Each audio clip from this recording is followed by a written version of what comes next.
Let me say good morning to our listeners, good morning to viewers of Classic Radio.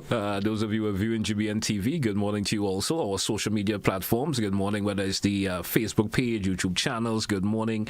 Welcome. I'm your host, GT, and of course, co-host with me this morning as usual on a Monday is Mr. Sylvan McIntyre, and hope everyone had a great weekend. I'm looking forward towards a productive week ahead of us, and the best of what's left of today, Monday the 3rd. Mr. McIntyre, good morning once again, sir. We know you month. Yeah, we have. It's March the 3rd. March, the 3rd day of March. 3rd day of March, the third month of the year 2025. So what a busy year thus far. Yeah, it's on the move. It's moving. And it is protracted to be very busy. I think the preliminary hurricane season list is also out, basically on par with the average seasons and so on, but there's no comfort for us in hazards that can impact, particularly in the hurricane season. And I think Grenada has become kind of antsy about hurricane impact now, because we just had Beryl last year.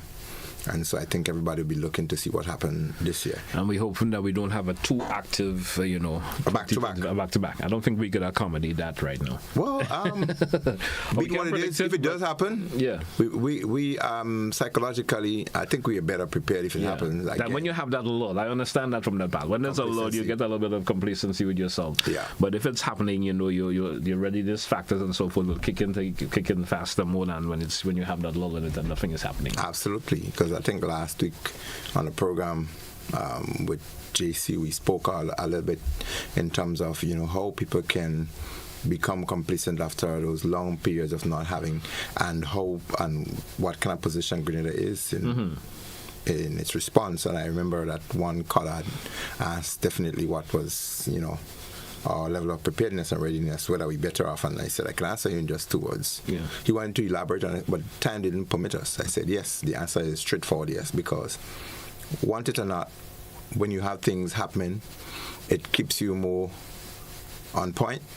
It keeps your level of alertness higher than normal. I agree. So if you have to deal with it, you are definitely and should be in a better position. But I know Grenada is. Yeah. I think even, as I said, our own Prime Minister at the Ivan 20 Plus conference in Radisson a couple of months ago, he did speak about Grenada's ability to respond and react to a situation in a very positive light. Right. That is reassuring when you have your policy level people speaking and they have comfort in your level of preparedness and your ability to respond. That is reassuring.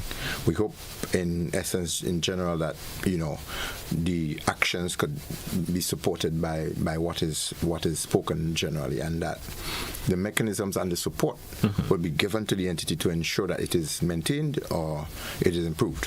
And in that sense, I am saying here that NADMA's capacity need to be strengthened, it need to be built, it need to be supported widely, particularly at districts and community levels, to ensure that across country.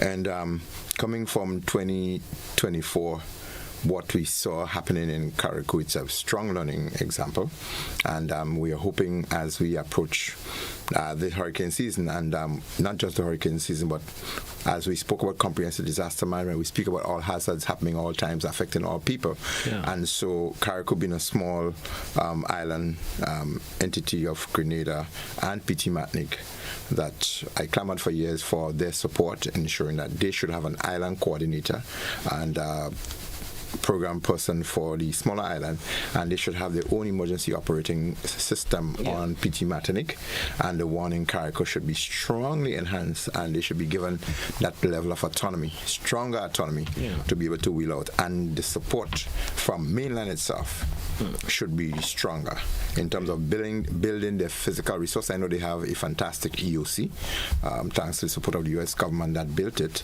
and it did serve its purpose during Beryl, and it could go beyond. But in terms of personnel and equipment and the decentralizing of the resources across the island, that is critical. And Grenada, as I speak, somebody spoke about decentralizing disaster management across the state, and that is in essence what we need to do and be able to strengthen it. How do you feel about that in all aspects of it, the decentralizing of the work of NAGMA? Oh, there's a lot that has been done, but there's a lot more to be done. I think much more to be done than what has been done in terms of strengthening that capacity. And I think that is in the rebuilding, getting it to a statutory body. I think that is one of the focus. And the instrumental legislation, the disaster management legislation has been enacted now. It's no longer a bill. And so they're looking to institutionalize it more to make it a statutory body. And so the statutory body has to be resourced with a director of disaster management and a support team. And the board obviously will be calling the shots and dictating how it goes, rather than it embedded within a ministry. And the ministerial responsibility and bureaucracy makes it sometimes a bit more difficult to implement stuff. And if a lot of stuff could be handed to statutory elements with the oversight obviously from the public and the government entity, that could make things happen a lot better. I agree with you on that front. Well, what's been happening, you know there's always that option where we have to say congratulations, as you would say, and you like to put it in that form, give flowers. Give flowers. Give flowers. So there's lots of happening last week. You driving along, I'm driving along. We've seen things that are taking place. That's a plus. Yeah, man. You understand? We'd like to see those things happen. Of course. I would like to speak about it and give people... speak about it, give those in authority who are making it happen, give them that flowers. Yes, they could be walking around with a little thing on this. Little badges and so with them. Yeah. If we have that option of doing that, we could have done that also. Tell us about it. What have you been noticing taking place? Yeah, well, as usual, I am taking myself around the island and always keeping a keen eye out on the issues, ensuring that safety is the bottom line. And some of my observations, I'm intending to drive some initiate some community support to do some things. As I look at some of the risk and the time it takes to do something, I think things, in my opinion, my belly and my gut feeling just feel that something can happen if we don't do something. And I look at, in particular, I looked at that bridge again, Bylands, Baltazar, Lafos, that area there. I look at the risk in that bridge on either side to traffic coming from Clogier and from Maribor side. Somebody having a lose a bit of control can go over coming from Maribor and they can go over to the right side. And if you're coming from the Clogier, Windsor, St. Thomas side, because the rails are broken on the opposite side, the left, it is easy for something maybe to head off down into that river as well. And as you going into Maribor Bylands side, coming from either St. George or from Grenville, as you enter that bridge, the rails again on that, they're still down. And I'm saying it doesn't take a lot of effort. And even if it means personally, because that's one of the areas I traverse a lot, I do have some interest in that area personally as well. But the life and safety of people is much more important. And I think that sometimes you need to generate that community spirit. Have you ever had, not cutting into you, but have you ever had the opportunity of speaking to folks within that particular community? No. Who would like to, hey, let me get the material come to us. You understand? Yeah, man. Get the material, whether it's a local company decides they want to contribute, a government wants to contribute, whatever entity wants to contribute, and the folks come together. It could be on a weekend. Trust me, JT, that could have that repaired.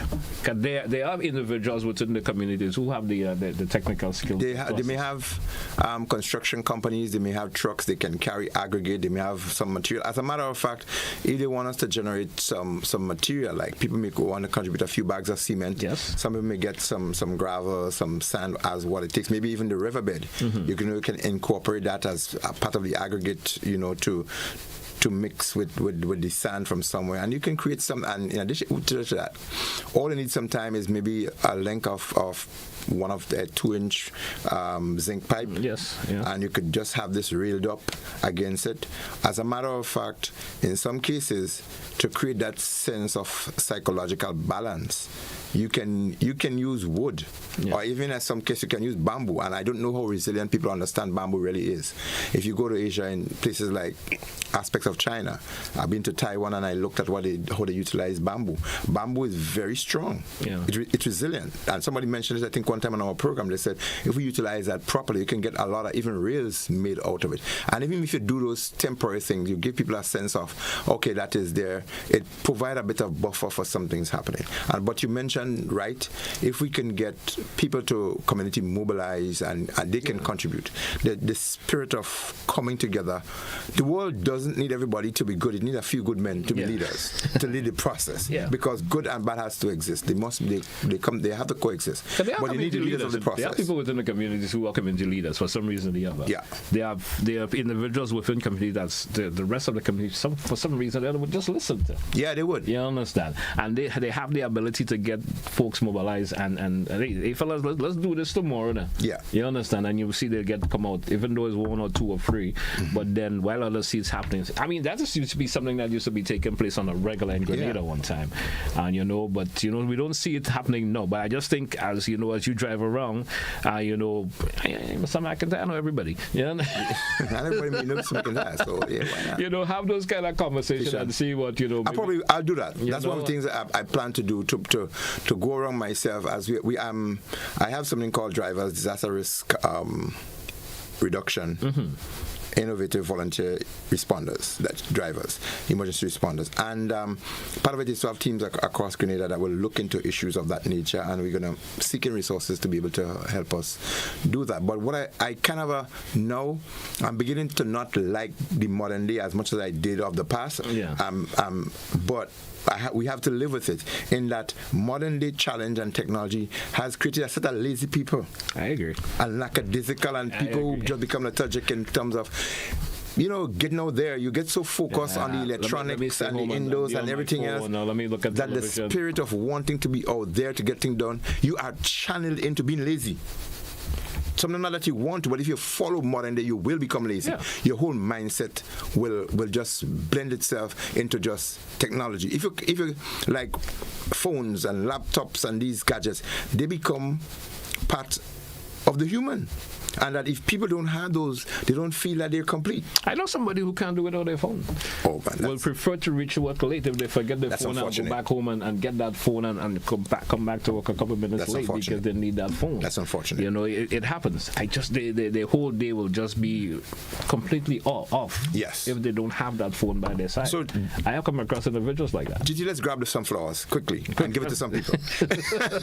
The conversation is really nice and cool this morning. But in terms of the observation continue, we're going to speak a little bit. I looked at the Morning Air project, and I want to commend the work undertaken there, but I do have something about that we're going to speak about in terms of, that road, that strip of road that is now open, that a lot of work has gone into that and thoughts, I think, but I do have some suspicion in terms of they coming back and give us a report in terms of the geophysical study that has been undertaken in terms of rock type and soil type and the movement. You know that road there's a bridge. You know it's a bridge, right? Yes, it is. It's suspended a long way, and there are columns and so on that hold it, and there are vacuums underneath.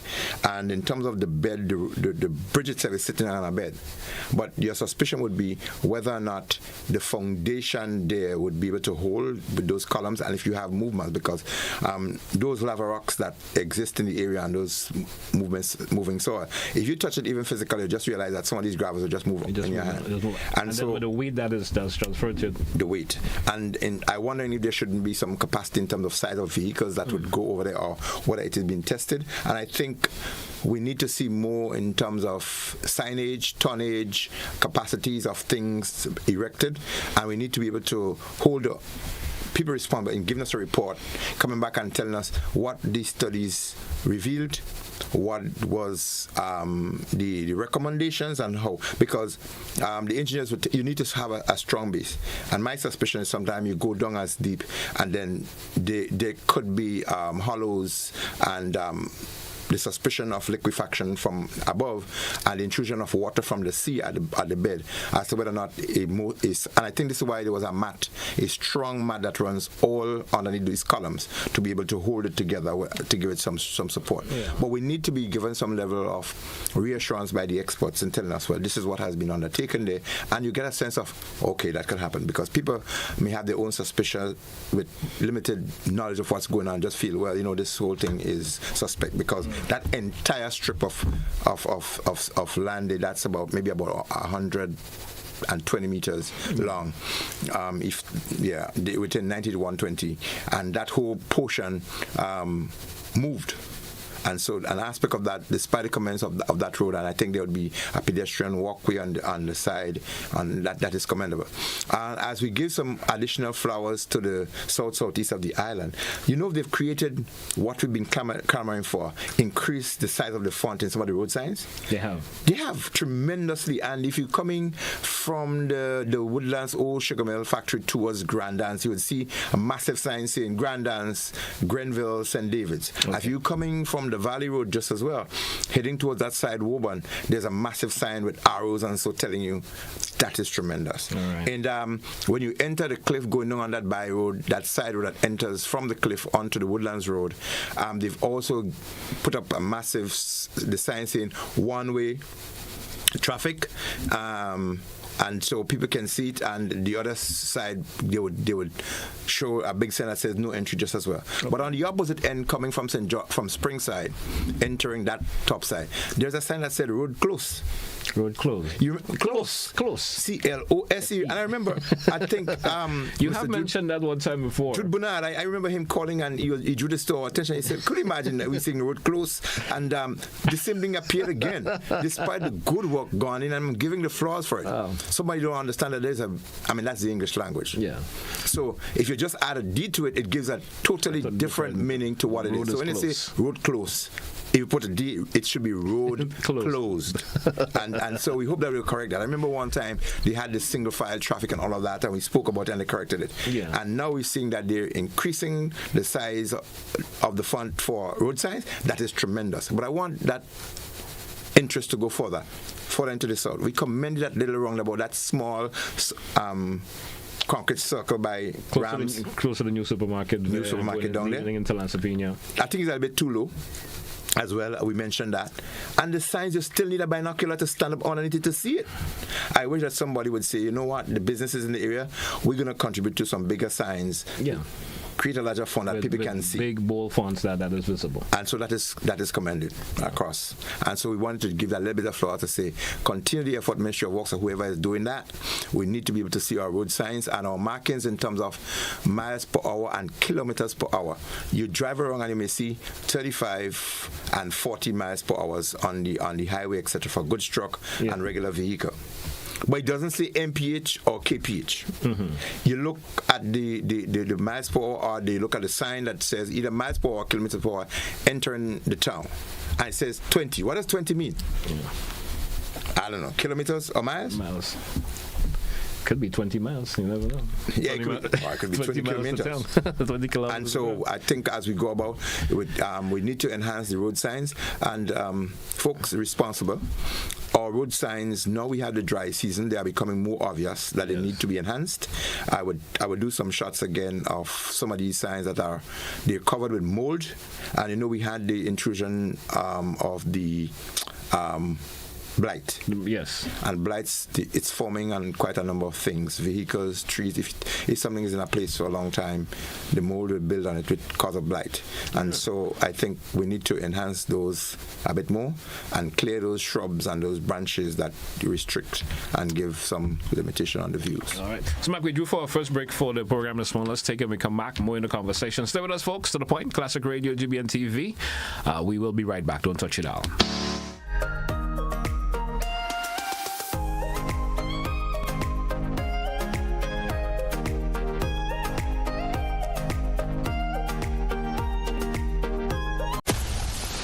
Grenada is indeed beautiful and worth exploring. We firmly believe that you should be allowed to do so. Why not explore Grenada with James Services Corp Off-Road Tours? Whether you decide to explore Grenada with your family, spouse, or large group of friends, we are ready to welcome you. Our tours are guaranteed to leave you with wonderful memories of Grenada if you are visiting and excitement if you live here. Book a tour with us now by visiting our website www.jamessvcs.com. Call 1473-442-3769 or email info@jamessvcs.com. James Services Corp Off-Road Tours. I am Dennis James Williams, owner and director of James Services Corp. Looking forward to welcoming you to the beautiful island of Union to explore with James Services Corp Off-Road Tours. See you soon. Explore our beautiful island of Grenada from an angle that is unique and off-road, but equally fun. We are 100% family-friendly tours.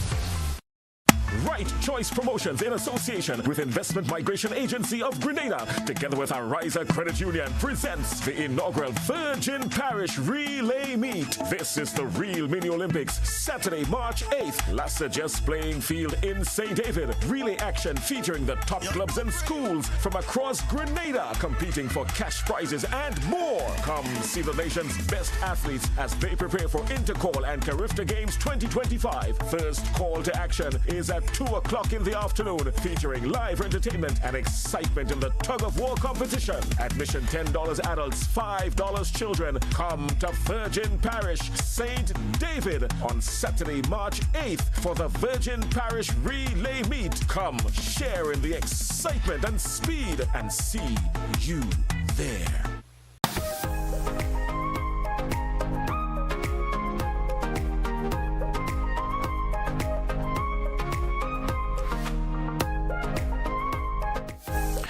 Welcome back, listeners. Welcome back, viewers. Mr. Sylvan McIntyre with us this morning here. This morning, we kicked off our conversation this morning. Of course, we gave the flowers as usual. We talk about road signs that has been improved on. Yeah. You understand? And we certainly hope that much more of that could be done in the coming weeks ahead. So just make life easier, especially for road users, drivers in particular, pedestrians and so forth. Just make life a whole lot easier. Not just easier, and safer. And safer. Yes. And safer. That's a key part of it. Safer more than safer. Yes. We had some accidents last week that seemed to have dominated a little bit. You know? Yeah, we had a few accidents and we had some other tragic situation of people losing their temper and their cool in terms of violence and other things. And last week, I think on our way up, I wonder if I mentioned that on the program. Yeah, I probably did. There were about 4 accidents hitting from behind, just on that Grandland strip of road, because I think the volume of traffic and people not driving the distance away from each other and people not being very alert, I think we've been seeing a lot of these hit from behind accidents and so on. And when that happened, 30 seconds of an accident delay, it gives you at least 200 meters of backup. And that's where that driving with that due care and attention comes into play for you. Yeah. You have to, and always, and avoid the minimal distraction as possible. Sometime when you drive along. So let's get into our feature conversation this morning. We want to talk about earthquakes as a natural hazard. Yeah. A few weeks ago, was it the week before, we had an earthquake taking place almost as close as 8.0. Yeah. And it didn't cause any major destruction, but you never know. Yeah. I want you to fill the gap with that for me. Earthquake as a natural hazard. How concerned should we be? As citizens, especially within our small territory that we do have, a small island that we do have. How concerned should we be in relation to that? Very.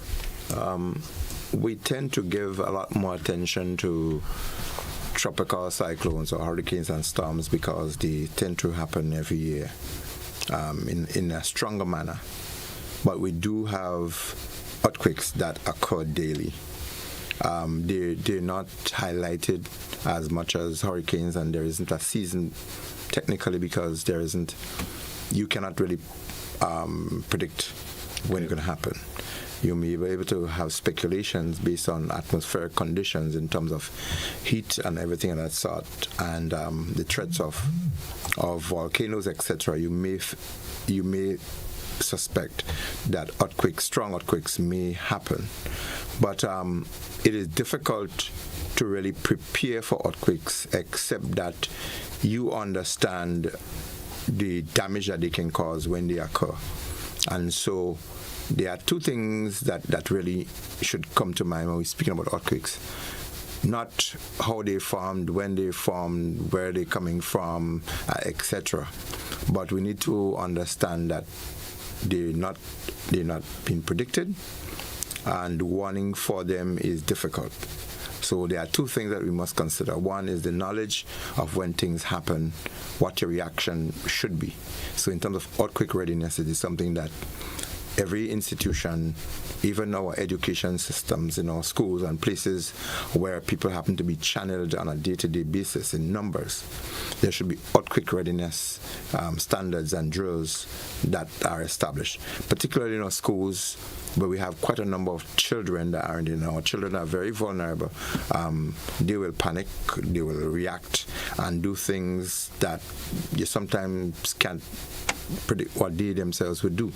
And so if you give them the knowledge as to what to do, even if the teacher is not available and something happened, I think that's the level we need to get, that we must be able to create systems, institutionalize them, and so they become part of our society, part of our culture, part of our practices, and it is easier to be able to react to them, particularly those that don't have a warning, which include earthquake. Yes. So that aspect of it has to be the education and the knowledge aspect as to what to do when earthquakes occur.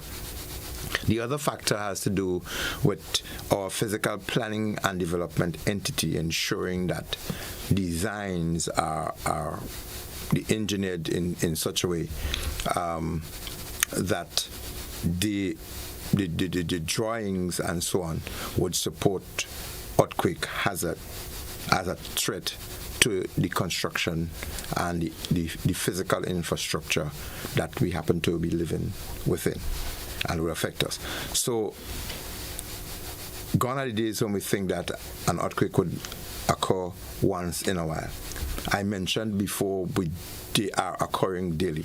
Yep. And they are not sometimes mentioned because if they are under 6 point whatever it is, or in most cases the 3.0s or 3 point, they are often highlighted. There are earthquakes that happen almost, as I mentioned, daily, that registered it with 3 point something or 2 point something on the Richter scale. So the attention is not given to them as much. Attention is not given to them as much, but if you keep shaking and beating at something, it's likely that one of these is going to give away. It's going to get bigger. The opening is going to get bigger. And because for us in Grenada and in the Caribbean, as I mentioned in our program, we are very seismically active, meaning that earthquakes and volcanoes and these things that happen within the Earth's crust or within the depth or in the belly of the Earth that we do not have any control over, the part of the world that we are in is very prone to that. And our climatic condition these days make it a bit more conducive for them to happen. Mm-hmm. And the reoccurrence and the scientific modeling shows in terms of return periods and so that those are possible at any time. I remember when that earthquake happened in Haiti. Haiti, yes. That it was mentioned, we had discussions on these issues at our technical meetings, that the Caribbean, based on modeling, is due for a heavy or a strong earthquake. Obviously, it couldn't be identified as to where in the Caribbean it was going to happen, but the scientific pulling together of things indicated on return models. They are frequencies and return models that are very accurate. They may not be on pinpoint, but based on experience and the modeling from time to time, they would give you an idea as to when things of a particular magnitude are likely to occur. Yeah. And so we have to trust the science a lot of times, and we have to be able to put our preparedness measures in place. And this is why our planning and development has to ensure that the construction designs of the buildings, facilities, and the other forms of physical infrastructure like bridges, etc., and roads, that they are built to particular designs, standards, and people are held to it. In lots and lots of cases, people are shafted for the want of money or greed by people who are entrusted to do these things. You give a builder and get into a contract in giving something, and because he wants to make more than he should out of that project, he cut short on the quality and quantity of material and other things that has to go into not going along with the initial designs and so forth. That's correct. Tweaking the design support, would say. So I saw in Haiti, for instance, in 2010 when we went there in response to that massive earthquake, that there were a lot of houses that were built, and the deckings were done with BRC wire. Yeah. And not the actual steel. And not the actual. And even if you use steel, there is a particular strength of steel that is required to do deckings of a particular magnitude. And there is also what you call reinforcement bars, rebars, the same steel material that is used. So you do have different grades for on-ground foundations, and you do have a stronger grade for elevated foundations, and you do have a stronger grade for columns and pillars because they are required to hold the strength, and they are supposed to what you call distribute the weight of the structure evenly across based on the size and design of it. And in a lot of situations, what we saw happening in Haiti, where a lot of the buildings kicked in because of shoddy construction practices. So why am I speaking about all of this? Some of what we saw during Hurricane Beryl, there were suspect construction designs and engineering designs. And we had a hurricane that destroyed a lot of these. When you have earthquakes that give you those violent shaking, you can have even a more devastating response. The mere fact that we are very hilly, we build a lot on stilts or pillars, and those will be very susceptible. I spoke of the Molyneux construction project, that the rebuilding of that slip of road. Prior to that land pulling away, there was a house that was built there, and I personally visited that site many times, and probably one of these days we're going to show some footage of before, during, and after, like where we are now, because I have those captions. And when I looked at the design of that facility, without giving credit to anybody, I said the contractor who built that house, the only thing that was technically identified as was the location. But the building was held together despite the amount of movement that was undertaken. And even to the point where they were beginning to try to reconstruct, they had to demolish aspect of that structure because there were cracks and pull. But the main facility itself held together. I saw the pillars buckle, and I've never really seen pillars bent, but still under pressure, but still holding. And it tells you something went in right, that some engineering design went in. And this is what we need to be able to see in our construction designs, that if we have movement, one, I don't know how much soil testing that we do before constructions, if we do at all, and how well we in our planning processes we identify which are the better buildings for particular locations. And sometimes what will happen with the physical planning, they will approve or give approval for the design that is provided to them, that it meets the condition that they require. I'm not too sure that testing of the soil for location of some things in that sense, that is being looked into, but I know they would look at the health access, some of the safety factors, and now they're ensuring, particularly with sewer, septic soakaway systems and all that I know that is a strong focus, and in terms of where water is directed from the facilities, I know these are some things that are strongly considered. But in terms of building that would say to us that this building is designed to withstand a particular magnitude earthquake, I think is one of the things that we need to look into. Something I want us to spend a little time discussing in this segment also, because you didn't mention it, but you spoke about it briefly. Alert, especially when it comes to earthquake. I know that most times it's unpredictable. We could actually predict that an earthquake would actually take place. You know, I don't think the engineering capabilities is that so there's that much. Even though I'm not saying there's not, but there are things all around that could send alerts and let us know that something is happening. But usually, you know, reaction is only taking place after the fact. You know, most of the time that it started and then folks have to do. But alert systems, what can be done to improve the alert that when an earthquake is going to take place, especially in territories like ours? Well, there isn't a lot that can be done, or if any, over the years that you can do because earthquakes do happen in a flash. Yeah. And what can happen without any scientific proof? There can be indicators that would say, because you are getting heat over an extended period of time in particular areas, that the probability and possibility of earthquakes to occur is more likely. Yeah. But there is no prediction and no instrument that could tell you that in 2 years, in 2 days, or this time that an earthquake will occur.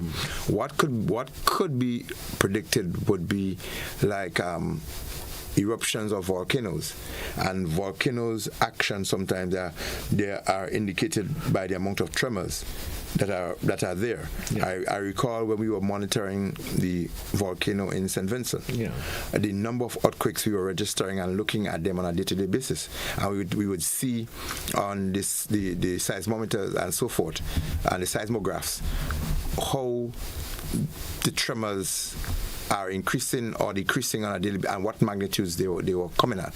So you can predict. As a matter of fact, I recall that Dr. Robinson was saying to Dr. Gonzalez at the time that we had an executive meeting that we are pretty sure that this volcano is going to blow up, but exactly what point we cannot see. Yeah. And I remember the rumbling and the earthquakes became stronger, and he said it is very close to an explosive eruption, but as to whether or not it's going to happen at 2 o'clock or 12 o'clock, you cannot see. And I remember we had that last meeting in one of the ministries in Kingston, and he was saying that we are pretty close, and so the alert went out to the districts. Yes. That they should be on the alert for immediate evacuation. And by the time we left that meeting on the road, the volcano started erupting. And so people started evacuating and all of that. So the volcanoes, you can, because there are instruments that monitor them, the instruments will show earthquakes occurring, but you cannot predict when an earthquake itself is likely to happen. And this is why I reiterate that knowledge as to what to do when an earthquake occurs is critical.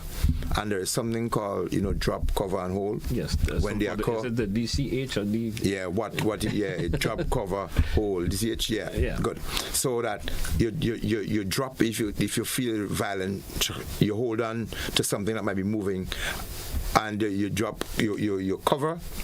You can take some cover on the side of or under, and we do not really say to people just go under anything.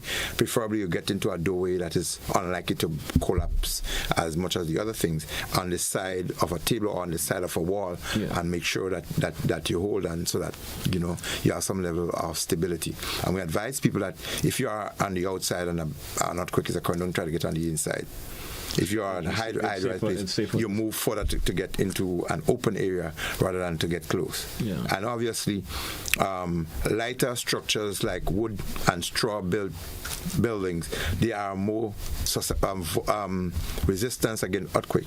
So if you have a situation where you have a light structure, it is most vulnerable against hurricane and tropical cyclones going to be blown away. Mm-hmm. If you have a stronger structure, it is more resilient against the wind than hurricane. Mm-hmm. If you have a strong, heavy structure, it is more vulnerable against earthquake because it's going to shake and pull, and when cracks, they're gonna crumble.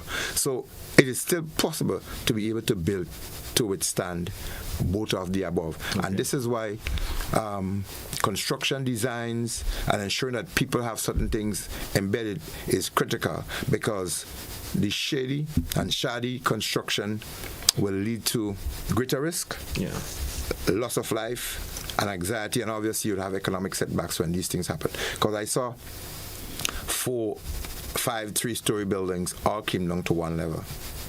They just kicked, collapsed, because the structure was not built to withstand that violent shaking. Yeah.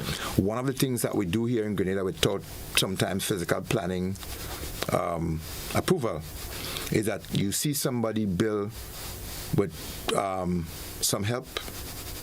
There's no real engineering design going into them. They build a 1-story on stilt, and then they put a downstairs. And then later on, the downstairs is now complete, and they go on top and have a 3-story building. And the average buildings, except physical planning give permission for special construction, the average height is like 3-story. And what they give you is you should not build beyond the height of the palm trees or the coconut trees technically. And that was designed to ensure that we keep some kind of a beauty in our island and stay within a certain design. But what happened through these buildings that are not authorized, when you add to the existing structure, one, they do not really hold together because concrete don't really join. And if one has to expand on a facility, there's what you call retrofitting that is made to reinforce the existing structure with external fittings that does not have to depend on the original structure that was not designed to accommodate the amount of weight that is added to it. And some people not having that kind of a knowledge, they just go on to adding and adding and adding. And so if you're compromising the whole structure. You compromise the integrity of the structure. So if you have an earthquake occurring, you're going to lose the entire structure, and it can be fatal. There could be loss of lives. And so it is very, very and critically important that those two come together. Knowledge as what to do, and the knowledge of building and ensuring that we build to standards and we build to the designs and plan as approved by the Planning and Development Physical Authority. All right. So, McIntyre, we drew for a break. Let's take it. When we come back, we continue the conversation. When we come back, of course, if within this conversation you want to, of course, ask any question, feel free to do so when we come back in the next segment. Stay with us, folks, to the point here on Classic Radio GBN TV. We'll be right back. Don't touch it out.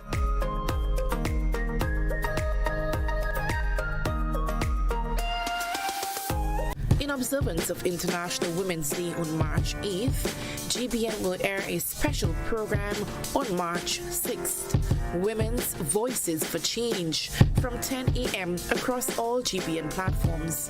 Join us as we share the stories of ceiling breakers, barrier busters, and inspiring women. Don't miss this special Women's Day program on GBN, Thursday, March 6th from 10 a.m.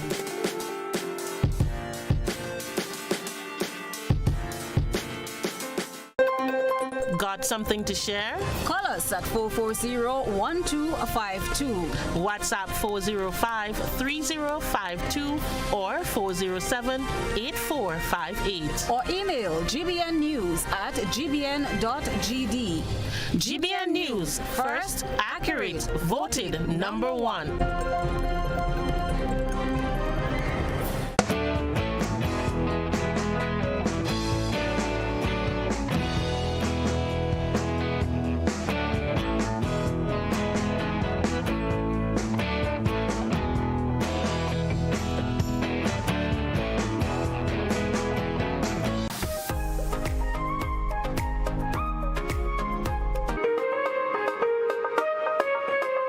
Welcome back, folks. Welcome back.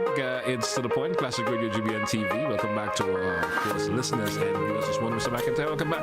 Once again, to our listeners and viewers, if you want to chime in on the conversation this morning, my bad for having the music in the background. If you want to chime in on our conversation this morning, probably you have an interest in terms of what we're speaking about, in terms of earthquakes, building structures, and so forth, that you may have some knowledge on, and you may want to ask a question or two, if it's possible, Mr. McIntyre will answer your question. Let's take our first caller. Caller, you're live. Good morning. Yes, good morning, Mr. GT. Good morning, sir. To Mr. McIntyre. Good morning, sir. You're on point with a lot of those things you're speaking about. Because even before... We're getting a little bit of feedback from you this morning. I'm not sure if you have a radio too loud or something. I remember that. All even right. before you come on a program, that first one, that roundabout by that they did by Sugar Mill, they're going into Lansapin, I welcome that. Because one of the things that we as drivers, because I'm a driver, what took creating accident and preventing accident, there's a lot of different things. But what we should look at, 8 inches can prevent an accident. 1 foot can prevent an accident. So trimming that thing down was a very good thing, breaking it smaller. But as again, the height, we should bring all these signs and height at least to the level of the driver's window and the level of his sight to the windscreen. So when he's forward, that stand should be straight at that level that he can see. Right there, with the Molyneux project, what I thought could have been done there, from my experience and living by the sea, that is a place should be drive pile and suspend that thing like a bridge. Yeah. Or if it's not pile, you blew big pillars. Yeah. Because from experience of the sea, if they see the shoreline where the wave is breaking, where that water is reaching, no matter what you do, that water is at least 250 feet below the earth coming in. So that where that bay is below there, there's a suction field below where it's walking, and then you have the pressure from the hill. So that is what I thought. Although they create a passage that any slide it can pass through. Secondly, what you said about meeting the people in the village when you're discussing, that is what I knew in the 50s and 60s. Whenever they go into an area where there's a road to fix it or do, they come back, they come in and tell the villagers, look, they will be doing something here, what you all think of what. What they're doing now, they're operating like, I have a house to build. I don't have the money to build, but the next person say, all right, I have the money to build it. You have no say. I'm going to just fix that house for you. You don't say what you want. I'm building what I want. That is what they're doing. But these things used to create a harmony between the people in the village, like they get involved. That make them feel they are part of the work and they want to help. And this is one of the things where Mr. Sir Eric had created the Meet the People tour. So when he have these Meet the People tour, they come to the village, and this Meet the People are gathered, are cooking food, and the police band playing, and the people in the village don't select what they want. If they want a post office, what they want, if they want a road, and then they'll say what they want, and they'll get it. That is why all over Grenada, you see it had a lot of little post office and little community center.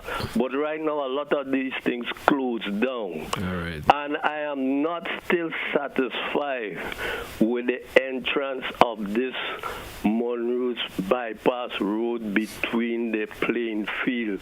We cannot widen roads, but what we can do in the all entrance leading to the main road should try to be widened so at least two vehicles can go in at the same time. You don't have to wait to block up the traffic. Right. Thank you. Thank you so much. And of course, comprehensive explanation there. And of course, according to you, say I don't think he was around in the 50s. That what you're trying to tell him? I was trying to tell. I don't know whether he was. I know he said he was retired a while. He looked to me. I know he was speaking. You look like a younger man. All right, let's take another caller. Caller, you're live. Good morning. Good morning, sir. Good morning. Good morning. Mr. McIntyre. Yes, sir. You're so good. If I had you, I would have liked you to be always around me. Okay, cool. A few weeks back, I heard someone giving a location of a volcano or something of the sort. And they couldn't tell me the scale they used to measure whatever it was. And I'm glad you used the word Richter scale, because this is one of the things they measure things on the sea and so on and so on. And I look at even people who try to educate us. They are educating the other people, not me, the wrong way. But you are giving good information which I think is very, very credible. And this is what I like to hear. Thank you, sir. I don't want to hear, and as you know, because I don't know what the people know. Say what you want to say. Thank you. And this is what I like. So that a lot of people wouldn't like to hear what I'm saying. As I would say, and as you know, I don't know that. I want us, when you are talking, for example, some people are giving wrong information. In fact, as I already said, as far as I'm concerned, the depth of the sea should never be measured in or the height of the wave in feet and inches. It's modern days, so we have to use metric system. Meters. Even mathematics supposed to be in metric system, and even the steels. We're talking about building the house. A certain circumference of a steel and the length tells you how much weight it could carry or should be able to carry before busting. And this is what a lot of builders don't know. Everybody come in and tell you, I'm a builder. Ask them how much load of sand. They can't tell you because they cannot tell you. They tell you buy a square foot of sand instead of cubic yard or whatever it is. This is the problem with us. All of us know. We know. I end by saying that. Thank you, sir. Thank you, sir. Thank you very much for your contribution this morning. I'm seeing here a comment by someone via the WhatsApp. Steve, it makes sense to you, Mr. Mack. And they're saying, good morning. I was wondering if the general public in general knows that the volcano in the lagoon erupted in 1865 and less than 200 years ago. Also in 1929, a small eruption made water to rush upon the Carnage. You remember that? You know anything about that? We actually had a small tsunami that was generated around that time. All right, and she's saying that, and they're saying that these things happen suddenly. I think that we should be told what is the best thing to do if one suddenly happens. Is staying inside the best thing to do, or going outside? Stay inside and stand by the door. We need to be familiar with things of that nature, so would not be hard to think suddenly of what to do. NAGMA should inform us so we know what's best. Oh yeah, it's important. I mean, technically, I know they do have these kind of information readily available. In terms of the time and the frequency to which they do it, would be something that they need to look at basically. But I know there's information relative to safety measures, what people should do for earthquakes, for volcanic eruption, for tsunami that we spoke about 3 weeks ago just as well. Yeah, the information is there. I just want to indicate, though, as we spoke of the tsunami generated by different reasons, and earthquakes was one of them. So we follow on with earthquakes, and volcanic eruptions and so forth is one of those that we also said could generate tsunamis. Yeah, I am thinking about doing an extensive, a bit more focus on KKMJ maybe in our next program. I will pull up some information and some shots of the volcano area itself. And hopefully we could do it, highlight it, because one of those concerns I think that people would like to know and a bit more of, because we inform people through the formal sectors, through presentations and otherwise, maybe through schools, and the average person sometimes, especially there are quite a number of retirees who are at home now, and nurses, doctors, police officers, public servants, who probably would like this information, and they can pass down to the children, and when they come home, they can have conversation about it. So I thought about that one, and I said, I do have some information someplace I can pull up, and we can send it to the GBN system, and we can show it and give some information and explain some aspects of it.